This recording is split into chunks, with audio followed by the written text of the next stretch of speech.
Okay hi friends, நான் உங்கள் தமிழ் பேசுகிறேன். இப்போ நம்ம பார்க்க போகிற டாபிக் வந்து யூனிட் பிடிஎன் பிஜிடிஓபி யூனிட் 8ல் வந்து 7th topic journalism and creative writing in English.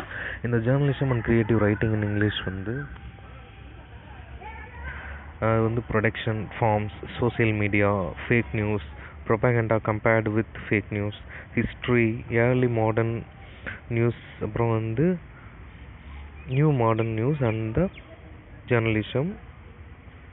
இது வந்து 18th and 19th century, அப்புறம் வந்து ஏர்லி 20th century, இது எல்லாத்தையுமே வந்து கவர் பண்ணுற மாதிரி இருக்கும். கீழே வந்து டிஸ்கிரிப்ஷனில் வந்து லிங்க் கொடுத்துருக்கேன், அந்த ஜேர்னலிஸ்ட்டை பற்றி இது பார்த்துக்கோங்க. நெக்ஸ்ட் வந்து கிரியேட்டிவ் ரைட்டிங் இன் இங்கிலீஷில் வந்து programs, journalist, academic, technical, troops, poetic, prose, novel, biographies, short stories, non fiction, fiction,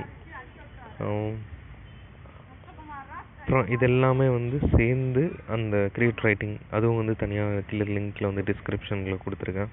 journalism தனி link description, creative writing in English வந்து தனி லிங்க் டிஸ்கிரிப்ஷனில் வந்து கொடுத்துருக்கேன். செக் பண்ணிக்கோங்க. தேங்க்யூ.